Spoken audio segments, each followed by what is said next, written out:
Өдрийн минь хүргэе. Наа Батмөх гэдэг Newtel компани систем админаар ажилладаг. Презентацаа эхлэхээс өмнө Сүхбаатараас ирсэн лав сүхгээ залуу байд юм. Тэр залууд нөгөө юуны төгсгөлд уулзаарай гэж хэлдэг. Аймгийнхаа мэдээлэл технологийн хөрөнгө оруулалт хийдэг. За IT-ийн шинэ үе буюу cloud computing түүний хэрэглээ гэсэн сэдвээр өнөөдөр тавих гэж байна. За cloud computing-ийн талаар сонсч байсан биз дээ бүгдээрээ. Ер нь юу гэж бодож байна? Хариулах юм байна. Буруу хариулт гэж угаасаа байхгүй. Өчигдөр улс төр эдийн засаг гэж хариулахгүй бол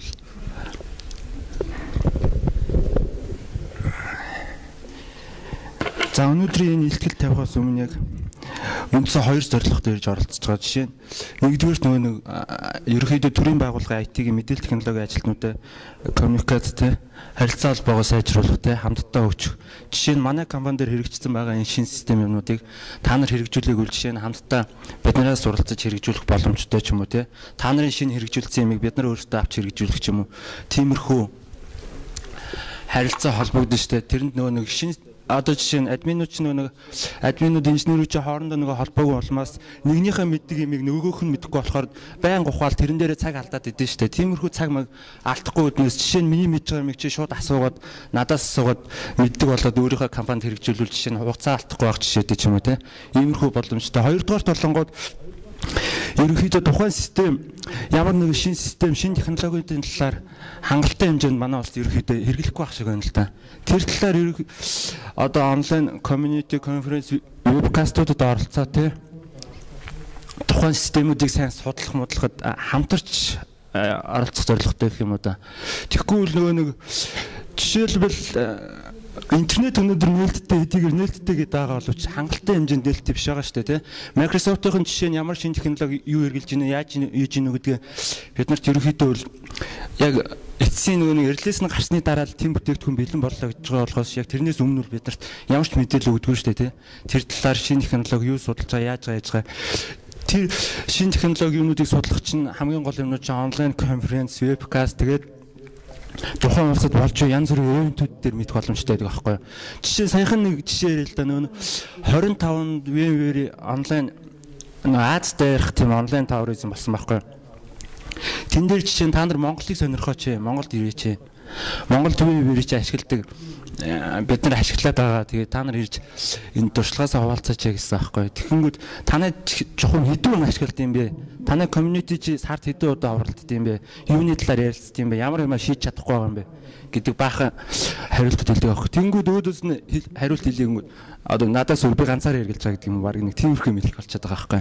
Тэгэхээр энэний зорилго нь бүгдээр шинэ юмнуудаа хэрэглээ хамтдаа хэрэглээд тэр хүмүүсээс хамтдаа тусламж авч тэдний шинэ технологиудыг өөрсдөө хэрэгжүүлэх тийм санаатай орж байгаа шүү.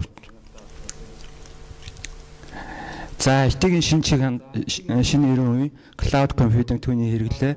Cloud computing дотор server virtualization, за тэгээд server virtualization-ыг хэрэгжүүлсэн компанийнхаа бодит жишээ desktop virtualization, тэгээд desktop virtualization-ыг бодит жишээ тэгээд ерөнхийдөө тэргүүн туршлага тэгээ асуулт хариулт гэсэн ерөнхий ажenda байгаа. За IT-ийн шинэ чиг хандлага гэхээр IT ерөнхийдөө яаж хөвсөн өөрчлөгдөж байгаа юм бэ те. Өнгөрсөн 60 жилийн хугацаанд жишээ нь IBM хадгалах төхөөрөмж хөгжлийг харуулж байна л да. Тэгвэл энэ дээр анхны хадгалах төхөөрөмж жишээ нь 2.3 мегабайт хэмжээтэй 415 кг жинтэй байсан байгаа байхгүй. Энэ маань 415 гэхээр бараг хэд хэдэн өрөөд амьдсан ч юм уу тийм авраг нүсэр идсэн гэсэн үг шүү дээ. 2.3 мегабайт хэмжээ гэхэр чинь одоо миний энэ презентацаас дараа 5 дахин баг ч юм уу тийм хэмжээний нүсэр мөртлөө тийм хэмжээний мэдээлэл агуулах хэмжээтэйсэн.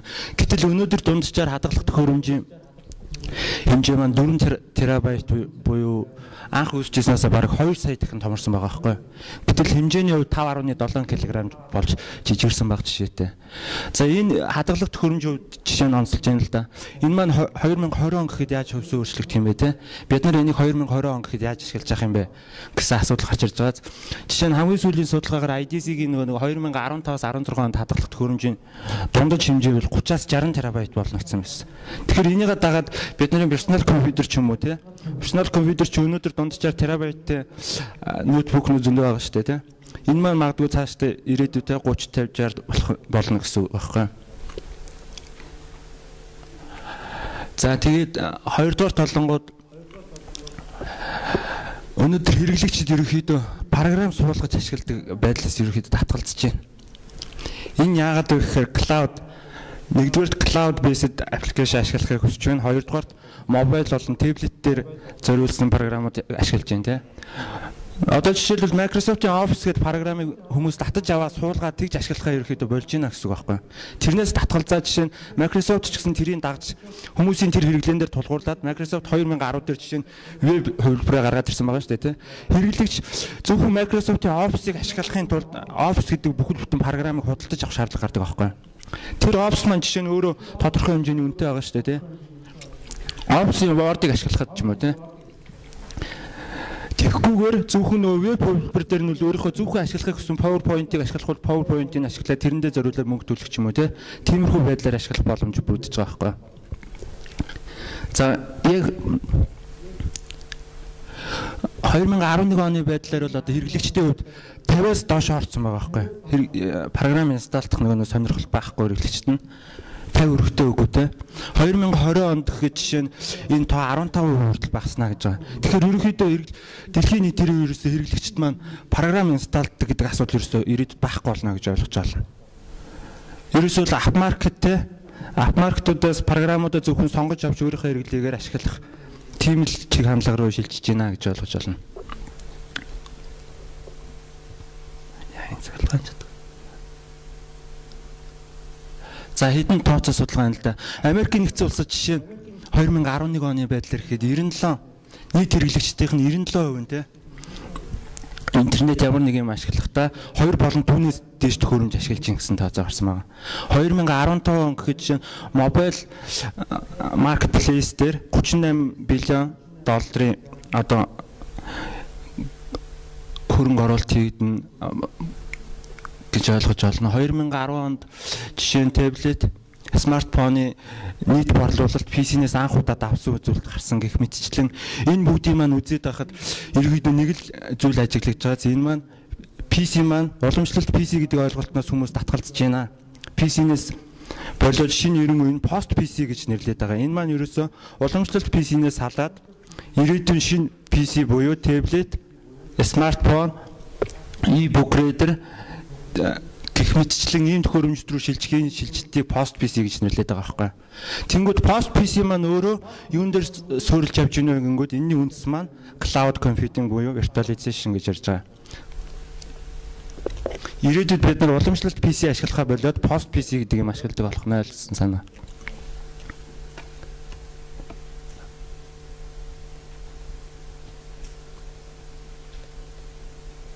За ерөнхий cloud computing-ийн нэг жишээ байна л да. Тодорхойлолт. Cloud computing гэж юу юм бэ? Үн дуу байхгүй.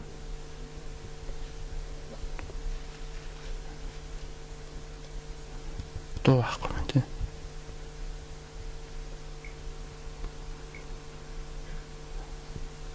За бид нар cloud computing-ийг бид нар яаж ашиглах юм бэ? Компанида яаж хэрэгжүүлэх юм бэ те? Хүн болгон тусдаа тэр газруудаас програмыг худалдаж аваад байх юм уу яах юм те эсвэл бүгдээрээ нийлээд үндсэн нэг юм ашиглах хэрэгтэй юм уу гэдэг тэр талаар ярих чинь. За cloud computing-ийн ерөнхий ойлголт бол ерөөсөө та хэрэглээнийхээ ярээр мөнгөө төл дуртай програм хангамж сервисээ авч болно тэрнийхээ хэмжээгээр мөнгөө төлж ашиглахаа л гэсэн тийм санаа байгаа. Ерөнхийдөө cloud computing-ийг хэрэгжүүлснээр те энэ маань ногоон технологи гэж яриад байгаа. Тижээлийн үр ашигтай байдал тэгэл бусад зөндөө олон үзүүлэлтүүд байгаа. Жишээлбэл уян хатан, найдвартай те өргөдгөх боломжтой гэх мэт чинь маш олон фичрүүд байгаа л да. За cloud computing-ийн ерөнхий завгар. Одоо жишээлбэл за энэ зурагнаас маш тодорхой харагдана. Cloud computing-ийг бол бид нар харж байгаа хамгийн ойрын жишээ гэх юм бол Google Drive ч юм уу те Microsoft Windows Live Mail ч юм уу те тиймэрхүү бүтээгдэхүүнүүд яг cloud based бүтээгдэхүүнүүд байхгүй. Жишээлбэл энэ одоо хамгийн доотлын нэг газрын зурагтай серверүүд байгаа. Эднэрийг дэлхийд даяар дарагдсан дата центрүүд гэж ойлгож байна. Одоо жишээ нь нэг хэсэг нь бол манай үндэсний дата центр төв байж болно. Дата центр дээр ерөнхийдөө бүх дэд бүтцтэй төвлөрүүлсэн тэр дэд бүтцээр суурилсан одоо менежмент удирдлагыг хийж хэрэглэгчдэд өөрсдөд нь тохирсон бүтээгдэхүүнчлэгийг санал болгохыг хэлээд байгаа. За энэний дээдлийн давхаргууд нь ерөнхийдөө сервер, storage, сүлжээг хэрхэн виртуалчилж үр ашигтай ашиглах уу? За түүний дээд талд нь тухайн үйлдвэрлэлийн систем одоо бид нар бүгдээрээ сервер системд ашиглаж штэ тий. Одоо жишээ нь Apache ч юм уу, Solaris тэгэл Linux, Ubuntu янз бүрийн системүүд ашигладаг. Тэрийг хэрхэн үр ашигтай виртуалчилсан системүүд дээр тохируулж байршуулах уу? Тэрэн дээр нь бид нар SaaS-ыг хэрхэн хөгжүүлэх үү те? ERP, CRM те, байгууллагын дотоод веб, мэйл янз бүрийн бүхэл аппликейшнуудыг ерөөсөө энэ дээр маш үр ашигтай зохицуулах. Тэр энэ бүгд нийлээл cloud computing-ийн ерөнхий загвар нь гарч ирж байгаа байхгүй. Cloud computing-ийн тэгээд сервис модель хэмээл жишээ нь одоо infrastructure service, platform service, software service гэл ингээд төрөл бүрийн сервис байна л да. Жишээлбэл яг энгийн хэрэглэгчдийн хувьд бол ерөнхийдөө тухайн байгууллагаас жишээ нь офис худалдаж авах бол энгийн хэрэглэгч төр дээдлийн сагснаа авна гэсэн үг. Жишээ нь арай жоохон advanced team хүсэж байгаа газрууд бол жишээ нь physical server түрээслэх ч юм уу тий. Заавал өөрийнхөө байгууллага дээр серверээ байршуулах гээд байх алба байхгүй. Үндэсний дата центрээс жишээ нь physical server авдаг, эсвэл virtual server авдаг, virtual сүлжээ storage авдаг байдлаар тэдний дээр ямаа байршуулад тэрэн дээр нь өөрсдөө үйлдвэрлэлийн систем ямаа суулгаад эсвэл дахиад дээр нь үйлдвэрлэлийн систем юм түрээслээд дээр нь програм хангамжаа хөгжүүлэх тийм боломжууд байгаа гэсэн үг. Энэ юу санаа нь юу вэ гэхээр байгууллага болгон өөрсдөө дэд бүтц тийм дата центр бий болгож тэгж хөгжүүлэх гэдэг байх шаардлага байхгүй. Энэ яагаад тэгэхээр маш их цаг хугацаа, хөрөнгө хүчтэй хүний нөөцийн боломжуудыг шаарддаг байхгүй. Энийг хэмнэж үндэсний дата центр дээр ч юм уу жишээ болгоод дата центрийг аваад байна л да. Дата центр дээр төлөвлүүлэхэд нэгдүгээр цаг хугацаа, хоёрдугаар мөнгөтэй тухайн байгууллагын бизнесийн хуур тэгээд цаашлаад зөндөө хүчин зүйлүүдээс шалтгаалаад ингэж болох юм а гэсэн санаа. За тэгээд cloud computing-ийн ерөнхий нийтлэг ашиглагддаг сервисүүд гэх юм л те. Одоо бидний мэд Google тохиолч нар одоо шинээр Google Drive тэгээд Windows Live Mail, Office Live тэгээд Flickr гэх мэтчлэн энэ бүх үйлчилгээнүүд чинь одоо аль хэдийн cloud computing дээр суурилсан үйлчилгээ болоод эхэлсэн юм байна. Энэний чи цаа талд нь cloud computing гэдэг загвар дээр явж гинэ л гэж ойлгож байна. За сервер системийг бид нар виртуалчлна гэж яриад байгаа сайн. Cloud computing дотор server virtualization, desktop virtualization. Байгууллага болгон дотор ямар нэгэн жижиг том хэмжээний дэд бүтцээ байгуулсан дата центр ч юм уу байгуулсан байгаа тийм. Тэрийг хэрхэн үр ашигтай байгуулах, ажилуулах вэ гэдэг дээр асуудал яригдж байгаа байхгүй юу? Одоо өнөөдөр дэлхий дээр жишээ нь дунджаар хадгалах өгөгдөл яг нийт байгаа өгөгдлийн 20% нь л яг ашигтай өгөгдөл. Бусад 80% нь ерөөсөө октын ашиггүй тийм өгөгдөл байна гэсэн тооцоо гарч байгаа байхгүй. Яг тэрнтэй адилхан өнөөдөр байгууллага болгоны сервер систем дата центр дээр нь үр ашигтай ажиллаж байгаа нөгөөд харахаар ерөнхийдөө сул зогсолт маш ихтэй тийм. Тухайн сервер систем баахан дэд мөнгө зараад сервер систем янз бүрийн юмнууд авсан байдаг. Тэрийг гүйцэд ашиглахгүй. Жишээлбэл нэг сервер авсан байлаа гэхэд тэрнийхээ ердөө 5% нь ашиглачаал нэг тэрэндээ хэдэн мянган доллар зарцуулсан сул зогсолт хийлгээд байгаад байдаг байхгүй. Тэрийг ерөнхийдөө хэрхэн үр ашигтай ашиглах вэ те? Хэрвээ танай компани тийм дэд бүтцтэй байгуулчаад 5% нь ашиглачаад 95% нь ашиглахгүй байвал тэрийг өөр ашиглая гэсэн газруудад жишээ нь энийг зохион байгуулснараа түнэслэж болно шүү дээ. Тэрнээсээ нөгөө нэг худалдаж авсан бүтээгдэхүүнийхээ үр ашиг зарлын нөхөч юм уу тиймэрхүү байдлаар зохион байгуулж болно гэсэн санаа байхгүй. За тэгээ серверийг виртуалчлахад ерөнхийдөө архитектур дээр нь шууд virtualization layer гэдэг энэ түвшин нэмэгдээл дээр нь шууд үйлдвэрлэлийн системүүд өөрөө явчих боломж байгаа. Жишээлбэл одоо нэг сервер дээр үл жишээ байгуулга нэг л үйлдвэрлэлийн систем суулгаад баг ашиглаж байгаа хэ ихэнх нь Windows 2008 ч юм уу те ганцхан сервер. Тэнгүү тэрэн дээрээ жишээ ерөнхийдөө байгууллагаа ганцхан вебийг тавьчихдаг те. Вебийг тавьчихгод нөгөөх нь мэйлээ ч юм уу эсвэл дотоод вебээ тавих болонгууд дахиад нэг сервер авах болдог. Тэрэн тэгэнгүү дахиад зардал болоод те үр ашиггүй байдал бий болдог байхгүй юу. Тэнгүү тэрийг хэрхэн зохион байгуулах вэ гингүүд тухайн сервер дээр серверийнхээ хамгийн максимум ресурс нь тултал нь сервер систем үйлдвэрлэлийн системүүд өрөөд байж болно л гэсэн санаа. Ерөнхийдөө 2 3 10 үйлдвэрлэлийн систем өрөө тэрэн дээрээ байгуулгын веб ч юм уу мэйл серверээ те бүх юма тавьчих юм бол ганцхан сервер дээр танах 10 сервер магадгүй авах шаардлагатай байсан бол ганцхан сервер дээр бүх юма тавьчихна гэсэн үг шүү дээ те.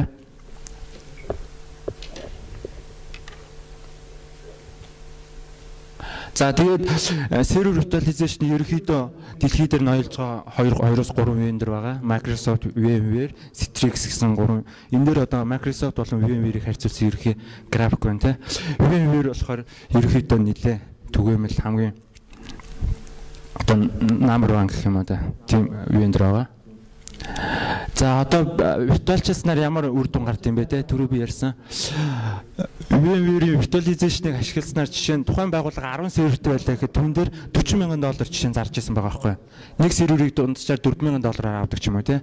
Гэтэл virtualization-ыг хэрэглэснээр тухайн серверээ 3 болтол багасгаад тухайн нийт зардал нь $12,000 болж багасаад тухайн байгууллага чинь $28,000 жишээ нь хэмнэж штэ. Ердөө л тэр серверийнхаа дэд бүтцийг бий болгох дээр ийм шин шийдэл ашигласнаар ингэж багасгаж болд юм а гэсэн гэдгийг энэ дээр харуулж байна.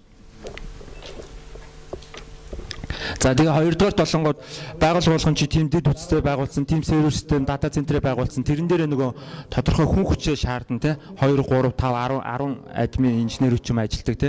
Гэтэл тэднийг нөгөө нэг virtualization-ыг хэрэгжүүлснээр жишээ нь тэдний нөгөө ажлын ачааллыг багасгах те. Магадгүй 10 инженер ажиллаж исэн бол 4 5 болгож бууруулах, 3 болгож бууруулах ч юм уу тэр боломжийн жишээ нь VMware-ийг хэрэгжүүлэхээс өмнө бол 72% байсан бол VMware-ийг хэрэгжүүлсний дараа 24 болж багасгах жишээтэй те. 3 дахин багассан байгаас. Тэнгүүд 10 инженер үл жишээ нь 3 болж багаснаа гэсэн санаа байхгүй. Тэнгүүд манайхан нэг зүйлийг буруу ойлгодог. Ингээд энийг чи хэрэгжүүлснээр IT-ийн ажилгүй очих юм биш үү гэд. 10 инженер ажиллаж байгаа чи бид нар 7 нь хайчих юм бэ гэх те. Энийг хэрэгжүүлснээр жишээ нь 3 инженер нь ажилтдаг болоод 7 инженерийн жишээ нь хуучин maintenance дээр цаг өрдөг гэсэн мэл тэрийгэ болоод илүү үр ашигтай судалгаа, шинжилгээ, шинэ технологи те өөр тухайн компани бизнесийн үйл ажиллагаанд ямар IT-ийн ямар зүйл хэрэгтэй вэ тэрийг судлах, шинжилгээд 7 инженер ажиллуулж болно л гэсэн санаа. За тэгээд жишээлбэл тухайн байгууллага дээр нэг сервер дата центр дээр нэг сервер ч юм уу хамгийн гол нэг мэйл сервер ч юм уу веб сервер нь унлаа гэж бодъё л да тий. Ажиллагааны зохицлоо гэхэд түүнийг сэргээхэд жишээ нь дунджаар бол одоо физикал сервертэй газрууд бол 40-оос илүү цагийг энэ презентац дээр харж байгаа тий.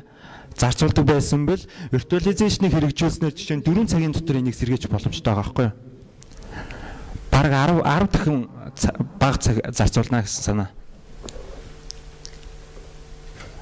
За тэгээд ерөнхий virtualization-ыг хэрэгжүүлснээр гарсан нэг Индонезийн OCBC гэдэг энэ хамгийн том банк нь ерөнхийдөө улс даяараа 415 салбартай 52 хотод болоо салбар нэгжтэй тийм байгууллага байсан. Нийтдээ 5800 ажилтнтай. Эднийх бол нэлээд том нүсэр бүтцтэй. Дата центр нэхэд дээр нь 1800 виртуал машин ажилтдаг. 144 physical server гэсэн үг байхгүй юу? 144 сервер ажилтдаг. Дээр нэмээд 10 VHS сервертэй ажилтдаг юм байсан юм байна. За эднийх VMware-ийн virtualization-ыг хэрэгжүүлснээр нөгөө би түрүү ярьсан те сул зогсолт байгаад байна. Нэг сервер авчаад тухайн серверээ 5% ашиглаад байна. Тэрийг яаж 100% хүртэл нь ашиглах вэ те? Эднийх тэрийг хэрэгжүүлснээр жишээ нь өмнө нь virtualization хэрэгжүүлэхээс өмнө эднийх серверүүдээ ерөнхийдөө 8% ашигладаг байсан байгаа байхгүй. Гэтэл энийг хэрэгжүүлснээр 70% хүртэл серверүүдээ ашиглах нөгөө efficient байдал нь сайжирсан гэж ойлгож байна. За компанийнхаа хувьд аваад үзэх юм бол манай компани дээр ерөнхийдөө 10 онд ч гэсэн яг л адилхан нөгөө одоогийн магадгүй төрийн байгууллагууд энийг хэрэгжүүлээгүй байж магадгүй те. Танахантай л яг адилхан жишээ нь ийм физикал серверүүд өөрөө тавьсан иймэрхүү байсан аахгүй юу. Жишээ нэг сервер нь баахгүй ажиллахгүй боллоо гэхэд тэр серверээ сэргээх гэж бараг л төрөний юун дээр өмнөх презентацид слайд дээр гарсан шиг 40 цаг болдог байсан тиймэрхүү проблемууд байсан. Тэгээд бид нар 10 оны сүүлээс эхлэн энэ cloud computing те virtualization-ыг хэрхэн хэрэгжүүлэх ерөнхий төлөвлөгөө гаргаад 11 оны дундаар эхний үйлдвэрлэлд ерөнхийдөө хэрэгжүүлсэн байгаа. Ингэснээр манай компани дээр гарсан нэг том давуу тал бол ерөөсөө хүний нөөц. Хоёрдугаар цахилгааны асуудал те. Цахилгааныг маш хэмнэдэг болсон. Нэгдүгээр толгойд нөгөө инженерүүдийнх нь цаашдаа манай компани одоо хэрэглэн жишээ нь тогтмол өсөөд байсан. Тэрийгээ дагаад бид нар нөгөө maintenance юмаа дийлэхгүй болсон байхгүй. Тэнгүүд тэрийг Түүнээс үүдэл бид нар инженерүүд нэмж аваад авах уу, тухайн ажиллах хүчээ нэмэгдүүлээд байх уу гэдэг асуудал тулгарсан. Тэнгүүд хамгийн боломжтой төлбөр нь ерөөсөө виртуализашн руу шилжүүлье. Одоо байгаа менежмент ментнээсээ багасгая шинэ технологи ашиглая гэдэг утгаараа шилжсэн. Ингэснээрээ ч одоогийн бүрэлдэхүүнээр жишээ нь яг одоо байгаа 10 онд байсан бүтцээсээ бид нар дараа 3 4 дахин манай дата центр төв маань томорсон байхад 10 онд байсан ажиллах хүчээрээ л яг ажиллаад жишээ нь хэрэгжүүлээ явж байгаа гэж ойлгож байна. За энэ 11 онд хэрэгжүүлсэн дата центр 12 онд бид нар улам илүү сайжруулаа гадаад үйлчлэгийг гаргаад магадгүй өөр сонирхолтой байгууллага нэтэрэ байх юм бол тийшээ үйлчлэгээ үзүүлэх юм уу ерөнхийн нэг тиймэрхүү хэтийн зорилготой цаашдаа ажиллаж байгаа. За тэгээ ерөнхийд нь та бүхэн шууд бодитоор харуулсан явчих. За байгууллага болгон дээр жишээ нь өнөөдөр энэ IT-ийн юмчинд сервер нь унлаа гэж бодъё л да тий. Тэгвэл тэр серверийг яг сэргээх төлөвлөгөө байгаа юу? Тэгж ингэж сэргэн тэдэн цагийн дотор сэргэн гэсэн тийм төлөвлөгөөтэй газар байна уу? Гараа өргөөрэй. За жишээлбэл танах ямар төлөвлөгөө байдаг вэ нэг яриад өгөөч. Манайх Монгол банк disaster recovery центртэй тэн дээр сэргээх төлөвлөгөө байдаг. Ерөнхийдөө дунджаар хэдэн цаг орчим. За жишээ нь танай банкны өгөгдлийн баазын Oracle ч юм уу нэг баазын сервер унлаа гэхэд дунджаар хэдэн цагийн дотор сэргэнэ гэсэн боломжтой. Ирэл аппликейшн серверээр ажиллаж байдаг. Тэгэхээр нэг уналтын хугацаанд хүч алдахгүй цаг алдахгүйгээр дорн сэргээх боломжтой. Тэр сэргээх процесс нь жишээ нь ямар хуу юутэй ярьж болох вэ? Онлайн. За ойлгомжтой. За тэгвэл одоо үзүүлэх гээд байгаа санаа нь ерөнхийдөө энэ. Байгууллага дээр жишээ нь тухайн байгууллагын хамгийн гол веб те. Одоо жишээ нь e-commerce худалдааны вебсайт байлаа л да. Жишээ нь тэр үл зогсож болохгүй шүү дээ. Байнгын дэлхийд даяар хүмүүс хандаал те худалдаа хийдэг гэж бодъё л да. Тэр сервер жишээ нь унлаа гэж бодоход тухайн серверөөрдөө унтрахыг баг мэдээгүй байхад нэг 5-10 секунд болно шүү дээ тий. Тэр 5-10 секундын уналт чинь жишээ нь нэг худалдаа хийж байгаа хүмүүст бол маш чухал шууд тасарч штэ интернет нь тий. Тэрийг яаж байхгүй болох вэ гэдэг үүднээс жишээ нь тухайн серверийг яг дагсан real энийг одоо fault tolerance гэж яриад байгаа. Хуульч тавихыг яриад байгаа байхгүй. Нэг серверийг хуйлаад хоёр болгож ажиллуулна. Нэг сервер дээр нь үйлдэл хийж гин нөгөөх нь дээр нь яг давхар хийгдэж чинь нэг нь унах юм бэл нөгөөх нь ямар ч унаж байгааг мэддэхгүй хэрэглэгч тал дээр юу ч мэдрэгдэхгүй хоёр дахь сервер нь яг тэрнтэйгээ адилхан ажиллаж байна гэсэн үг. Жишээ нь одоо Amazon-ы нэг одоо худалдааны нэг вебсайт байлаа гэхэд тэр унлаа гэхэд яг Amazon-ы цааталт нь 2 3 4 ч юм уу магадгүй team серверүүд ажиллаж байна. Яг тэднэр нь нөхөөл ажиллаж байна. Тэрний уналт нь мэддэхгүй гэсэн үг. Цаана нарийн инженерүүд нь тэрийг унсан байхыг дараа нь мэдээд сэргээгээд буцаагаад ажиллагаанд нь оруулна. Энэ хооронд бол хэрэглэгч талд ямар нэгэн дасгалт гарахгүй гэж ойлгож байна. За энийг би одоо яг харуулъя.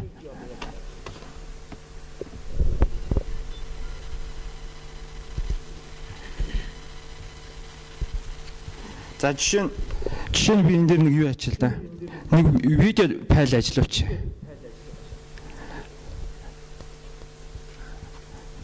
За энэ серверлөө хандаад байх гэдэг.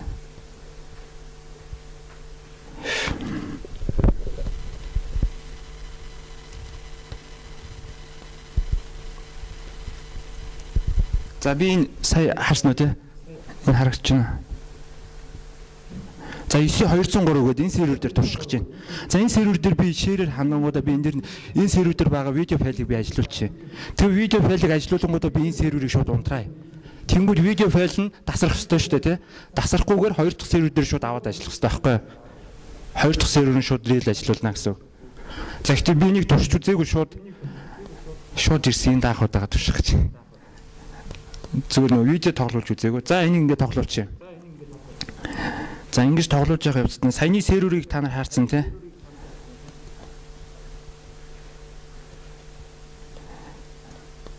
За.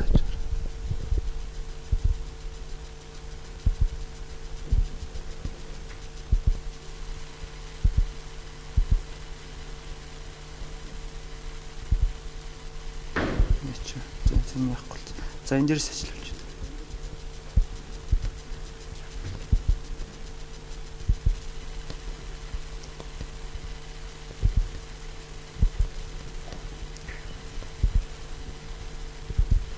За саяны сервер маань энэ аахгүй.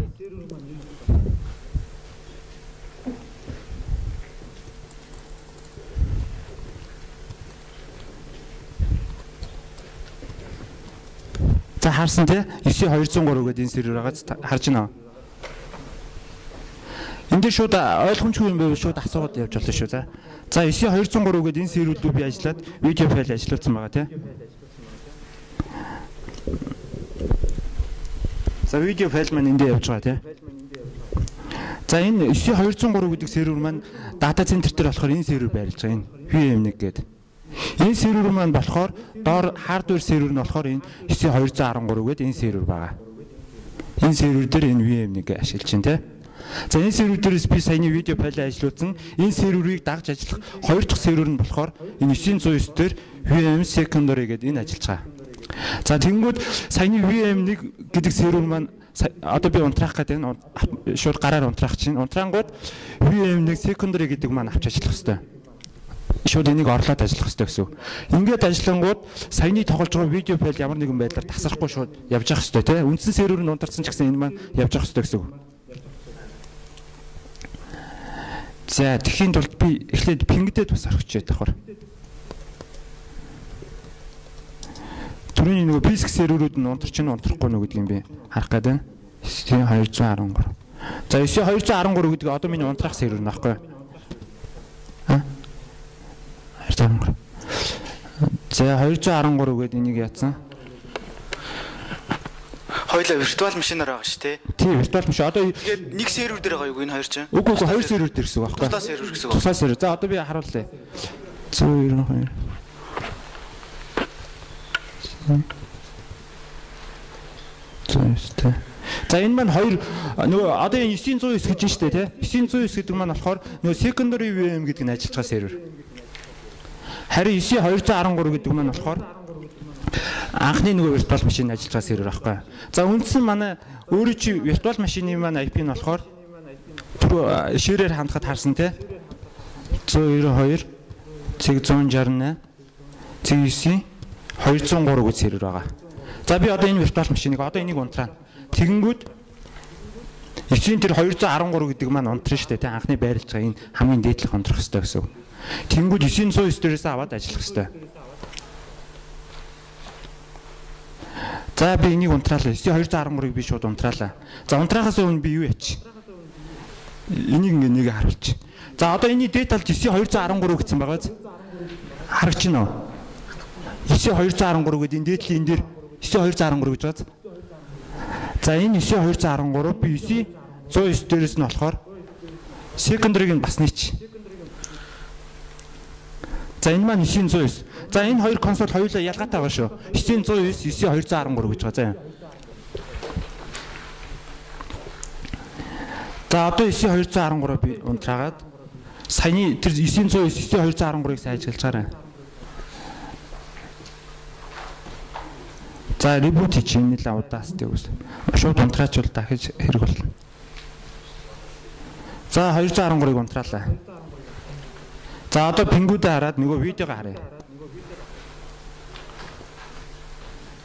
За видео зүгээр. За 3 пинг чи явж байгааз. Видео файл харж тий.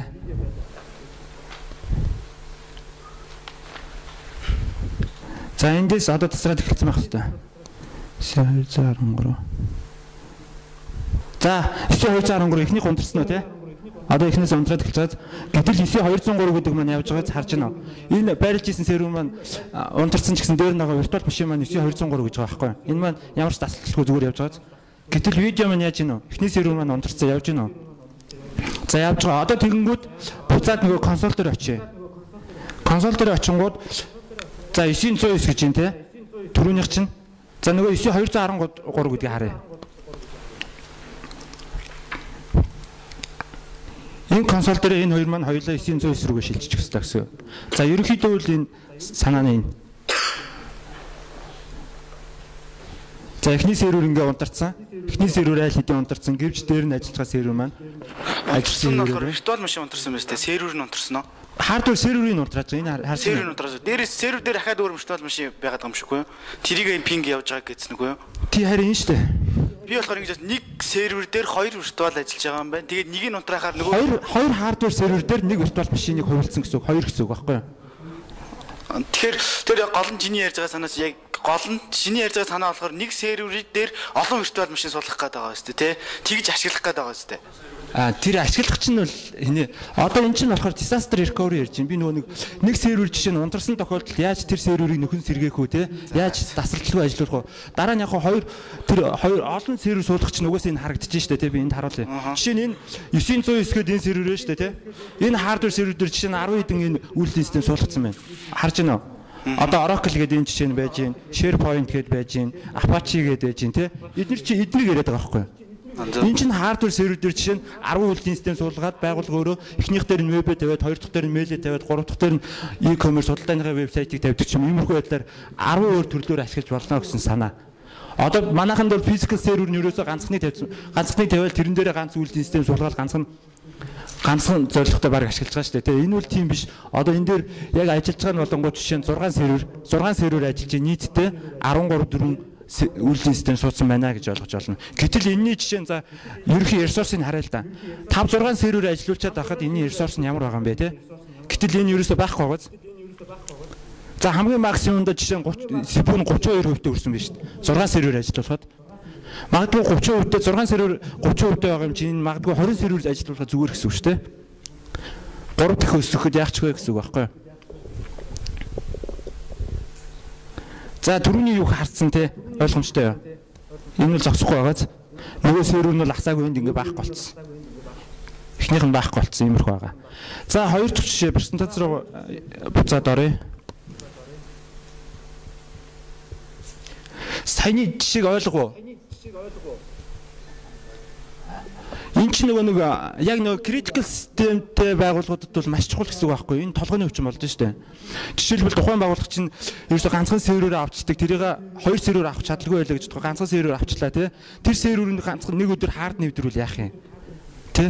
Тэгэх юм бэл тэр чинь тэгэл тэр чигээрээ байхгүй болно гэсэн үг шүү. Гэтэл тэрийг дагаад яг ажиллаж явах өөр нэг сервер дээр өөр нэг систем байж явах хэрэгтэй гэсэн үг. Энийг бол нөгөө энэ virtualization хэрэгжүүлээгүйгээр шууд одоо physical серверүүдээр энийг хэрэгжүүлэхэд бол маш хүндрэлтэй шүү дээ. Энэ манайх жишээ нь 10 онд иймэрхүү юмнуудыг бас боддол байсан. Гэхэд бид нар энэ л үнэндээ бидний толгойн өвчин байсан аахгүй. Одоо гэтэл энийг хэрэгжүүлснээр ерөөсөө ямар ч асуудал байхгүй. Иймэрхүү байдлаар ашиглаж явж байна. За хоёрдугаар тухайн систем дээр нэг юм асууж За. байгаа. Тэр нэг хоёр сервер үүсгэж тэрэн дээр виртуалчилж байгаа шүү дээ. За. Тэрэн дээр яг тэрний уялдаа холбоо нь яг яаж хийсэн бэ? Энэ дээр ярьж байгаа. Одоо юм байна. За primary virtual machine гэж байгааз энэ нөгөө нэг анхны сая унтраадаг virtual machine ч гэсэн үг. Secondary virtual machine гэдэг нь болохоор ерөнхийдөө standby горимд те тухайн эхнийхээ серверийг дагах байдалтай ажилладаг гэсэн үг. Жишээ нь эхний сервер дээр ямар нэгэн үйлдэл хийлээ гэхэд хоёр дахь сервер дээр ерөнхий тэр мэдээлэл нь эхний серверээс авдаг гэсэн үг байхгүй юу? Одоо энэ харж байна те heart rate зарчмаар гэсэн үг шүү дээ те. Эхний сервер дээр жишээ нь би нэг фолдер устгалаа гэхэд тэрний мэдээлэл нь хоёр дахь сервер рүү нөгөө эхний сервер чинь шийднэ. Хоёр дахь сервер нь тэрний дагуу өөр дөрөө яг тэр апдейт үйлдэлүүдийг хийгдэж явж байна гэсэн үг байхгүй юу? Сайн нэг унтраачлаа л да. Давхар яг дагаал ажилтдаг. Одоо жишээ нь би эхний сервер дээр нэг юм хийлээ гэхэд хоёр дахь сервер дээр шууд тэр нь за энэ рүү консолоор орчингууд нөгөө remote-оор болохоор яаж чадаа байгаа. Сүлжээнээс шилтгаалаад энэ нөгөө консолоос гарч чадахгүй асуудал гараад байна л да.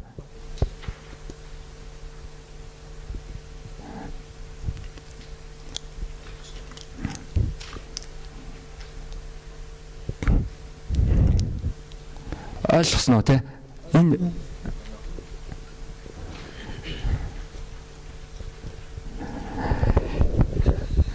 ойлгосноо. Read write гэх эхний сервер дээр л ерөөсөө хэрэглэгч бүх юм байна гэсэн. Хоёр дахь сервер рүү хандахгүй гэсэн.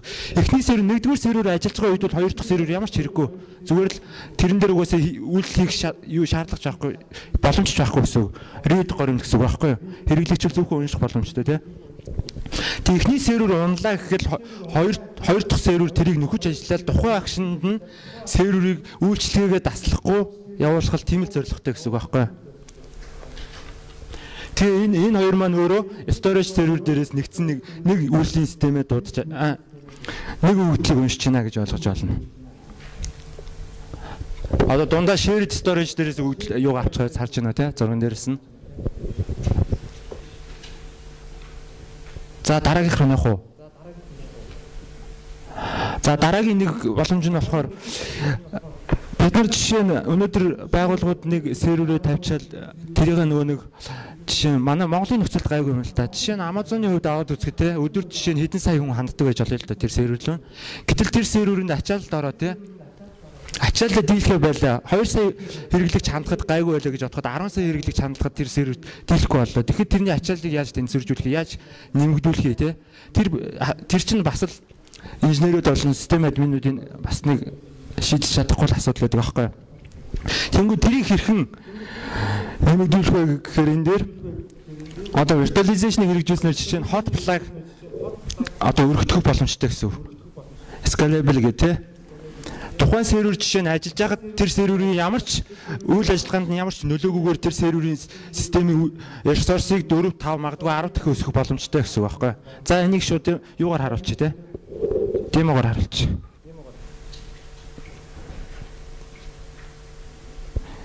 Энэ харахгүй болчих. За би энэ сервер дээр жишээ нь авлаа.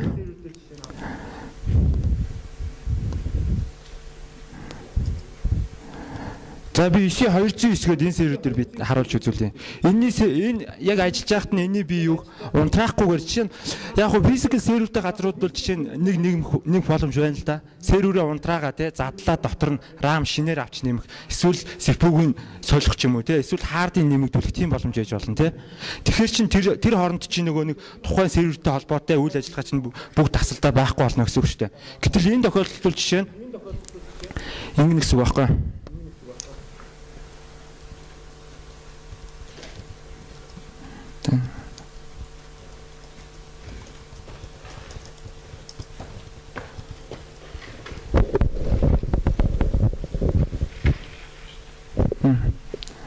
Бураш. Sorry.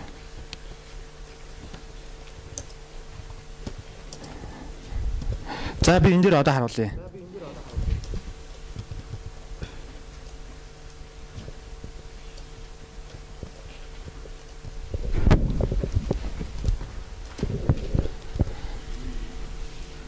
За энэ сервер дээр жишээ нь те худалдааны вебсайт ажилладаг байлаа гэж бодъё л доо.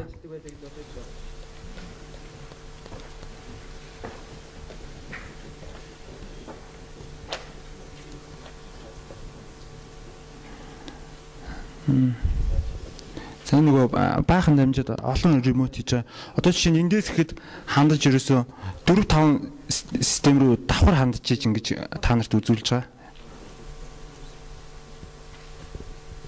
Энэ бүгд маань өөрсдөө нөгөө Mobcom-ын TD төв дээр ажиллаж байгаа гэсэн үг шүү дээ. Энэ систем руугаа бид хандаж үзүүлж байгаа.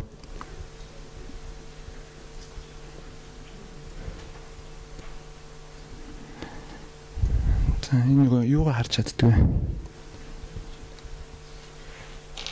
Task Manager харж чаддаг шүү.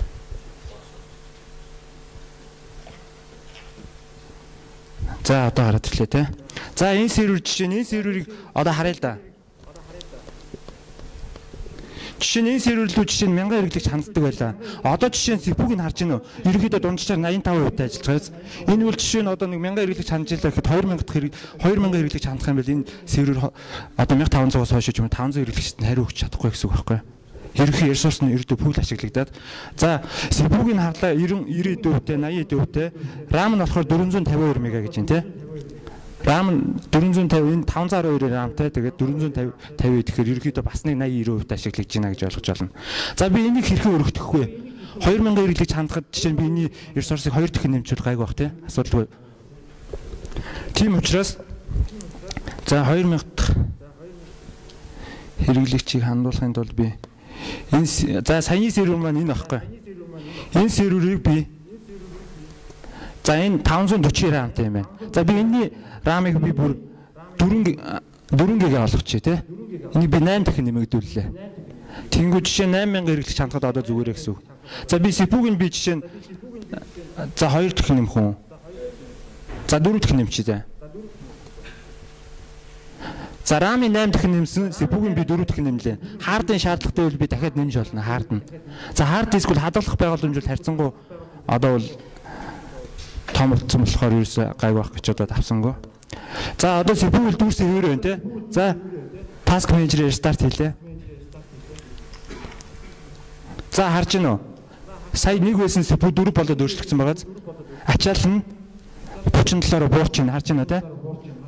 За тэгтэл RAM-ийн хэмжээ чи одоо 610 болж шүү дээ. Саяны нэг 512 RAM чи ерөөхдөө хангалтгүй байсан юм байна те. Угаасаа пул ажиллаад байсан байна гэсэн үг байхгүй. Гэтэл 8 дахин нэмэгдүүлснээр одоо ерөөхдөө нийт хэрэглэгчдийн хүсэлтийг аваад 500 болоо те. Гайгүй ажиллаж байна гэсэн. Түрүүний 540 RAM чи бол хангалтгүй ажиллаад байсан байна гэж ойлгож болох нь шүү дээ. Ойлгомжтой байна. Энд дээр асуух юм байна уу? Одоо жишээ нь ингээд шууд hot plug ингээд нэмэх боломж байгаа юмыг бид нар жишээ нь physical server-тэй газрууд бол ингэж нэмэх боломж авахгүй. Заавал унтрааж заах эсвэл тухайн үйлчлэгээ зогсоох байдлаар саяны боломжийг хэрэгжүүлнэ. Тэгээ дээрэс нь hardware төхөөрөмж өөртөө авч нэмэх гэсэн иймэрхүү асуудал гарна гэж ойлгож байна. За тэгээ дээрэс нь нэг юм үзүүлж байна. Ерөнхийдөө манай жишээ нь байгууллага дээр нөгөө нэг сервер аваад сул зогсолт маш их байдаг гэж би түрүү ярьснаа да тий. Жишээ нь манай яг тэр одоо бодит жишээг би харуулах гэдэг юм л да. Манай жишээ нь дата центр бид нар байгуулахад одоо байгаа хүний нөөц маань жишээ нь 10 онд бол ирээдүйд 2 жилийнхаа юуг хангаж чадхааргүй байсан байхгүй. Тэгээд хүний нөөцөө шийдэхдээ цааш талаа шинэ технологи ашиглах гэдэг үднээс дата центр гэдэг юм хэрэгжүүлсэн гэдээ ярьжсэн. Тэнгүүд одоо дата центр байгуулсан чинь манай дата центр ерөнхий одоо нийт ашиглах боломж нь гэсэн чинь одоо энэ маань workload-ын жишээ нь одоо манайх 44% нийт сервер систем ашиглаж байна. Цаана сул зогсолт нь 56% байгаад байна шүү дээ. Энэ 56% чи бид нар бас үр ашигтай ашигламаар л байгаа байхгүй. Гэтэл манай хэрэглээ ерөөхдөө ханчаад байна те. Иймэрхүү зарчмаар ерөөхдөө дата центрүүд ажилтгаа л гэж ойлгож байна. Одоо жишээ нь үндэсний дата төвбөл яг иймэрхүү зарчмаар байгуулсан байгаа ах. Эдний жишээ нь хэдэн хувийн зогсолттой хэдэн хувийн суулгыг бол мэдэхгүй. Гэхдээ ямар ч хэсэн бас сул зогсолт байгаа. Тэрийг жишээ нь магадгүй та нар төрийн байгууллагын ч юм уу те өөрсдөө тэмдэд үтсэн байхгүй газруу тэрийг ашиглаад тэрэн дээр ямаа байгуулаад тэрлөө нь холбогдож байгаа өндөр хүртнээс үлжээгээр ашиглаж болно шүү дээ. Тэнгүүд манайхан нэг ойлголт нь бид нар заавал өөрсдийнхөө юмыг дотроо байлгана тий. Бид нар өөрсдөө малж явах хэрэгтэй. Тэд нар яачих юм бэлээ гэдэг ийм ойлголт. Өөрсдөө үл итгэсэн байдал гаргаад идэг. Тэг асуудал ерөөсөө байхгүй. Угаасаа сая түрүүний өмнөх слайдуудаас харсан шүү дээ тий. Дэлхийн нийтийн чиг хандлага угаасаа 2015 20 он гэхэд бүгдээрээ хүссэн хүсээгүй клауд компьютинг руу орох нь тодорхой. Манай Монголд хэрэгжилт нь ингэж удаа болохоос 2008 оноос эхлээд ерөнхийдөө дэлхийн нийтэд маш эрчимтэй явагдаад эхэлсэн байхгүй юу? Тэгэнгүүт иймэрхүү бид нар одооноос ингэж ашиглаж эхлэх юм бол IT-ийнхаа хүний нөөц, тэрнийхээ хийх maintenance-ийн үйл ажиллагаа юмнуудаа багасгаад инженерүүдэд чадварчлуулах те өөрсдийнх нь хүссэн илүү шинэ технологи ашиглах тэр боломж цаг хугацааг гаргаж өгч байгаа шүү гэж ерөнхийдөө ойлгож олно. Өдөртөх ажилтнууд ах юм бол ялангуяа. За саяны юу харсан уу? Жишээ нь манай дата центр дээр жишээ нь 100 сервер байлаа гэж одоо эдний ерөнхий 100 серверыг нийлүүлсэн ерөнхий CPU-ний ресурс нь жишээ нь 18% байна шүү дээ тий. Гэтэл memory нь 21%. Энэ бол маш бага үзүүлэлт байгааз. 21% ашиглагдж байна энэ.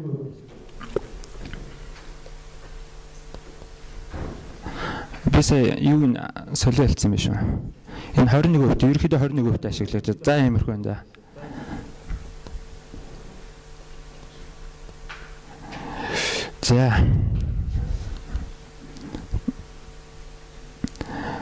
За дараачих нь за саяных сервер виртуализашн дээр ерөөхдөө ярьсан ойлгосноо. Сервер талаа бид нар яаж менеж хийх вэ? Яаж ингэж үр ашигтайгаар ажиллах вэ? Тэгснээрээ яаж хүний нөөц бусад зардлуудаа багасгах вэ те?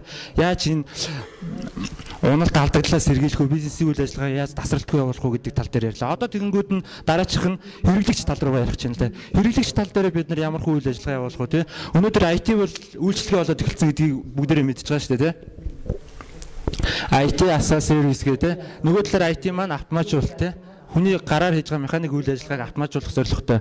Гэтэл өнөөдөр IT-ийн манай ажилтнуудын нэг бас ойлголт нь ерөөсөн IT-га үйлчилгээ гэж бодохгүй тухайн байгууллагын IT ямар байна уу гэдэг чинь тухайн байгууллагын IT-ийн инженер админуудаас шалтгаална шүү дээ. Тухайн байгууллагын IT-ийн доор л байх юм бол тухайн админ нь ажиллаа муу хийж байна гэж тодорхойлж ерөнхийдөө болох байхгүй.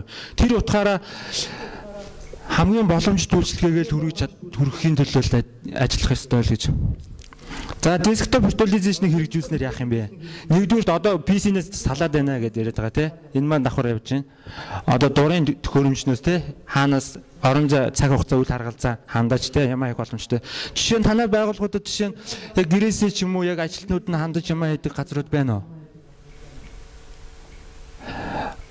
Баггүй тий. Жишээ нь за нэг юу ярил л да. Өнгөрсөн оноос эхлээд манай дээр жишээ нь Enterprise Collaboration Network ерөнхий нэг прожект бас хэрэгжүүлж байгаа. Тэр маань юу вэ гэхээр ажилтнуудынхаа цаг хугацааг хэмнэх те өөрчлөлттэй байдлыг нэмэгдүүлэх. Тухайн чинь гэрээсээ ажиллаа хийхийг хүсэл та. Заавал офис дээр ирэх боломжгүйгээр бид нар гадныхныг л яриад байдаг. Microsoft жишээ нь гэрээсээ ажиллаа хийдэг гэж яриад байгаа шүү дээ. Google ажиллаа хийдэг. Тэр боломжийг бид нар ч гэсэн хангалттай гэдэг утгаараа бид нар хэрэглэгч тал дээр ерөөхдөө утас iPad энэ таблет төлөвлөгөөний төхөөрөмжүүдээс хаанч явж исэн дотоод сүлжээ компьютер руу хандах боломж, цаашлаад гэрээсээ интернет рүү хандах боломж тэр дэд бүтц рүү саяныхаа одоо жишээ нь дата центр дээр яг ийм шинэ технологи ашиглаад эхлэнгүүд саяны дата центрийн сул боломжийг ашиглаад энийг чинь бүрэн хэрэгжүүлэх боломжтой байхгүй юу? Иймэрхүү байдлаар бид нар хэрэгжүүлж эхэлж байгаа жишээ эхнээсээ манай ажилтнууд жишээ нь хандаж одоо гэрээсээ юм хонороо хийдэг болж байгаа гэж ойлгож байна. За тэгээд desktop virtualization-ыг ашигласнаар саяны дурын төхөөрөмжнөөс хаанаас чандаж болно, дуртай аппликейшн ашиглаж болно жишээ. Програм суулгах муулах гэдэг асуудал маань хэрэглэгч тал дээр ерөөсөй байхгүй болно гэсэн. Тухайн хэрэглэгч өөрөө ердөө тухайн IT-ийн албанаас гаргаж өгсөн тэр үйлдвэрийн систем, тэр юзернэм пассвортыг л ашиглан өөр юм хийх шаардлагагүй. Чамд хэрэгтэй бүх програм хангамж, бүх юмнуудыг чинь цаанаас бэлдээд өгсөн. Чи зөвхөн дэлгэцэн хараад дэлгэцэн дээр юзернэм пассвортыг л ороход бүх юм чи бэлэн байна л гэж ойлгож олно. За тэгтэл тухайн тэгээд мэдээж security те тэр security-г бол server based систем болохоор IT-ийн албанд хангалттай хэмжээнд хангана. Энийг хэрэгжүүлж байгаа энэ платформ маань өөрөө ч гэсэн security-г маш сайн хангаж байгаа. За энийг хэрэгжүүлснээр нөгөө л IT зардлаа багасгах те одоо байгаа зардлаа илүү өршөлттэй өөр юм зарцуулах ч гэдэг юм уу те иймэрхүү байдлаар. За одоо манайх нэг сервер худалдаж авлаа гэж бодъё. $4,000 нэг сервер худалдаж авлаа гэхэд тэр серверийг анхны худалдаа авалтын жишээ нь капекс зарлаа байхгүй $4,000 гэж ойлгож байна. Гэтэл тэр серверийг авснаас хойш нөгөө нэг тухайн жилийн хугацаанд ч юм уу 2 жил 5 жилийн хугацаанд нөгөө нэг тэрний мейнтенс зарцуулах хүний нөөц те тухайн сервертэй холбоотой тэжээлийн зардал мартлагаад бүх OPEX зардал маань тэрнээсээ 3 дахин илүү гардаг. Манайх энийг ерөөсөө хизээж тооцож үздэггүй байхгүй. Анхныхаа серверийг л авчвал болно гэд. Дараа нь энэ OPEX зардал чинь ингэж 3 дахин өндөр гараад байна гэдгийг манайхан тооцдоггүй. Тухайн жилийнхаа бизнес планд өсөж төсөө тусгачдаг болохоор энийг ерөөсө тооцож үздэггүй гарах ёстой зардал гэж л ойлгоод байдаг. Энийг хэрвээ бид нар холдоог хараад ч юм уу те харж чадах юм бол энийг багасгах чинь энэ 3 дахин их зардал чи хэрвээ байхгүй болох боломж байна шүү дээ. Desktop virtualization-ыг хэрэгжүүлснээр за desktop virtualization-ыг хэрэгжүүлснээр ерөнхий загвар маань энэ за client network storage application гэсэн юм 5 сектор хуваагдаад тэгээд хэрэглэгч болгоны жишээ нөгөөдлийг те тэр storage дээр тус бүртэл нь одоо батагийн өвөл бол батагийнх шүү гэж хадгалаад доржиг бол доржиг гэж хадгалаад доржийн сүлжээг бол тусна бэлдээ батагийн сүлжээг тусна бэлдээд доржийн хандах төхөөрөмжийн ч юм уу те дурын төхөөрөмжнөөс хандна эсвэл зөвхөн тэр төхөөрөмжнөөс хандна эсвэл зөвхөн гэрийнхээ компьютероос хандна ч гэдэг юм уу те тэр болгоны нь ерөөсөө төгсгөлийн хэрэглэгч тал дээр дурын байдлаар шийдэж өгч болно л гэсэн. Энэ маань өөрөө маш том давуу тал байгаа. Бид нар гэртээ одоо жишээ нь PC-г ашиглаад ажил дээр байж илаа гэхэд гэртээ очиод янгууд PC-н дээр байсан файл чи гинт хэрэг болно шүү дээ тий. Гэтэл бид нар PC гэрлэг ажил руугаа очиод PC-г авах уу эсвэл яах уу гэж зөндөө асуудал болгоно. Хэрвээ virtualization-ыг хэрэгжүүлсэн бол гэрээсээ очиод чи ажиллагаа компьютер руу орлоо нөгөө систем чи байж лэн тий. Яг л байж исэн юм ч байна. Чи өөрөөр хэлбэл хаач явж исэн чиний систем чи яг чамайг дагаа явж байна л гэж ойлгож байна. За тэгээд энэ бодит жишээнүү те одоо virtualization хэрэгжүүлснээр жишээ нь disk size support гэдэг ерөнхийдөө энэ maintenance яриад байгаа шүү дээ те компьютер форматлах ч юм уу иймэрхүү асуудал ерөнхийдөө 60 минут зарцуулдаг байсан бол жишээ 8 минут болж багасж байна. Энэ маань маш 8 дахин бараг багасж байна гэж ойлгож байна те. Энэ Drenthe College гэдэг энэ жишээ сард 1200 минутын дуудлага авдаг юм бол энэ маань 600 болж багассан ч юм уу те. Иймэрхүү том. Одоо жишээ нь компьютер суйрлуулахтай форматлаад янзлаа суйрлуулахад жишээ нь та нар 8 цаг ажилладаг. Жишээ нь хардвер инженер хэлэхэд нэг ажилтны компьютерийг бэлдээд 8 цагийн турш бэлдэж аваачаал тавина. Тэнгүүл дахиад юм онор нь дутуу байдаг. Гэтэл virtualization хэрэгжүүлснээр ерөөсөө л 8 минутын дотор нөгөө системээ бэлдээл тавьчихна.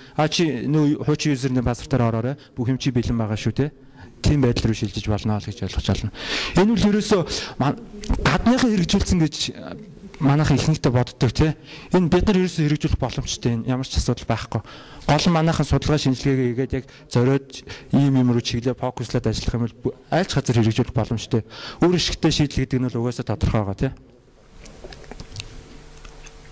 За жишээ нь те тухайн нэг Office програм суулгачлаа гэхэд дараагийнх next release нь гарлаа гэхэд тэрийг апгрейд хийхэд те 3-аас 5% зарцуулдаг байсан бол энэ минь байхгүй бүр 0 болох жишээ нь те тухайн ажилтан гэрлүүгээ явлаа маргааш өглөө нэрлээ офис нь 2000 байсан бол 2010 болсон байж идэг ч юм уу те. Иймэрхүү байдлаар. За жишээлбэл одоо автоматжуулалт гэж юу вэ? Жишээ нь энэ дээр яг харагдана л да. XP-г бид нар жишээ нь $руу яагаад XP одоо гараад 10 жил болчиход байна шүү дээ тий. Гэтэл манайх яагаад $руу шилжихгүй байгаа. За яг нь нэгдүгээр нөө IT бажеттай холбоотой тий. Зардал мөнгөтэй холбоотой шийдэж чадахгүй байж магадгүй. Хоёрдугаар энэ чинь нөгөө нэг шилжихэд маш том асуудал нь ерөөсөө 1000 компьютертэй газар байлаа гэхэд мянгуулан дээр нь очиж одоо хэдийн инженерээ за 10 50 инженер очиж бүгднгийн форматлж эсвэл апгрейд хийж тэг шилжүүлэх шаардлага гардаг байхгүй. Хэрвээ virtualization хэрэгжүүлсэн бол ерөөсөө нэг админ нь нэг үндсэн темплейтээ бэлтчин тий. Тэрийг фүш их хөдлөөр хэрэглэгч логоп за одоо логоп хийгээд компьютерээс логоп хийгээд гарчаараа буцаад ороорой тий. Тэгсэн байхад PC XP-гээс $руу шилжсэн бүх системүүд нь яг хэвээрээ байж ах жишээтэй тий. Энийн яг жишээг харуулах байснаа тэгээ болчлоо. Ерөнхийдөө логоп хийгээд буцаад орох хугацаа чинь ерөнхийдөө нэг максимум 5 минут ч юм уу тий байж шүү дээ. 5 минутын дотор таны үйлдвэрлэлийн систем 7 болох боломжтой байна л гэж ойлгож байна тий. За desktop virtualization хэрэгжүүлсэн жишээ. Энэ Толедогийн их сургууль нь хоёрын 24000 оюутантай тэгээ 1400 14000 оюутанд зориулсан тийм 14000 компьютер байт юм байна л. 5000 ийм ажилтнтай тэгээд 10,000 билетчээс сервертэй. Тэгээд эднийх хэрэгжүүлсэн шийдэл нь болохоор VMware VU гэдэг энэ virtualization шийдлийг ашиглаад хэрэгжүүлсэн. Тэгснээр компьютерийн зардлыг нийт 14% багасгасан байгаа байхгүй. Жишээ нь $14,000 зардаг байсан бол 14% багасгахаар одоо 10,000 ч болт юм тийм нэг тиймэрхүү хэмжээнд багасгасан. Гэтэл эдний дээр одоо оюутнуудад зөвхөн нөгөө нэг PC-ний мэдлэг янз IT related тийм position 84 байсан байгаа байхгүй. Ажлын байр гэсэн үг тийм. 84 байсныг тэрийг 40 болгож бууруулсан. Энд чинь цаана маш том тоо харагдаж байгаа. 50% багасгсан байгаа. Энд чинь өөрөө зардал мөнгөний бодоод үзэх юм бол маш том тоо гарна ч гэдэг юм уу. Иймэрхүү байдлаар багасгана. Тэгээд ингэж IT